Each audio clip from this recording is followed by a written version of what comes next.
সে গতকাল রাতের বেলা যে বক্তব্য দিয়েছে তাতেও তার কোনো দায় বা সেই দায়ের থেকে সে পরবর্তী পদক্ষেপ কি নিতে চায় সেসব ব্যাপারে সে কোনো কিছুই বলেনি।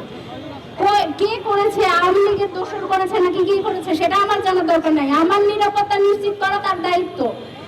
সে যদি সেটা না করতে পারে তাহলে কার দায় এইসব শোনায় আমাদের কোনো দাম নাই। আপনারা আমাদেরকে এই শোনানো বন্ধ করেন যে কে করছে না করছে, এই ধরনের কথাবার্তা আমরা শুনতে চাই না। আমরা সরাসরি শুনতে চাই যে আপনারা কি করতে পারবেন আমাদের নিরাপত্তার জন্য। যদি কিছু না বলতে পারেন, যেহেতু এখন পর্যন্ত কিছু না বলতে পারছেন, 6 মাস হয়ে গেছে, তারপরেও যেহেতু আপনারা কোনো কিছুই করতে পারেন না, তাহলে আপনার কোনো যোগ্যতা নাই যে ওই পদে আপনি বসে থাকবেন। আপনি দায়ও নেন নাই, আপনি কোনো কিছু করেন না নাই, আপনার কোনো যোগ্যতা নাই স্বরাষ্ট্র উপদেষ্টা এই পদে আসীন থাকার। আমরা প্রত্যেকে এখানে যারা আছি আজকে প্রত্যেকে এই গণ অভ্যুত্থানের অংশীদার, এই গণ অভ্যুত্থানের অংশগ্রহণকারী। এই যে স্বরাষ্ট্র উপদেষ্টা বসে আছেন, উনি আমাদের রক্তের উপর দাঁড়ায় বসে আছেন।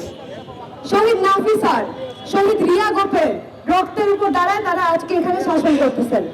কিন্তু তারা একটা দিক, তারা সম্পূর্ণভাবে তাদের যে দায়িত্ব পালন করার কথা, তাদের যা প্রতিহত করার কথা, যে দমন করার কথা, তা করতে ব্যর্থ হয়েছেন।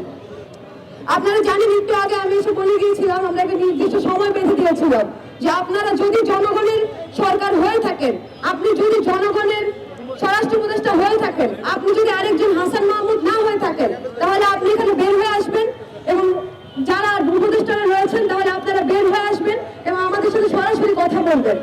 আমরা দেখতে পাচ্ছি, আপনারা দেখতে পাচ্ছেন আমাদের পিছনে পুলিশ ছাড়া, সবুজ রং ছাড়া আর কিচ্ছু নাই। এমন অবস্থায় ধর্ষণ ও নিপীড়নের বিরুদ্ধে বাংলাদেশ প্ল্যাটফর্ম থেকে আমাদের কঠোর কর্মসূচি ঘোষণা করা ছাড়া আর কোনো পথ বাকি নাই। নাজিফ আপু যেমনি বললেন, এইটা ভাই খালি আমার একার বা এইখানে যে কয়েকজন আছেন তাদের লড়াই বা আন্দোলন না, এই দেশের 50%, এই দেশের 8 কোটি মানুষের আন্দোলন এটা। উপদেষ্টা শারমিন মুর্শিদ, উনিও তো একজন নারী। এই আন্দোলন উনারা আসার কথা ছিল এবং আন্দোলন হওয়ারই কথা ছিল না উনি যদি উনার দায়িত্বগুলো পালন করতে পারতেন। আমি এখন ধর্ষণ ও নিপীড়নের বিরুদ্ধে বাংলাদেশ প্ল্যাটফর্মের পক্ষ থেকে আমাদের আগামী কর্মসূচিগুলো ঘোষণা করব।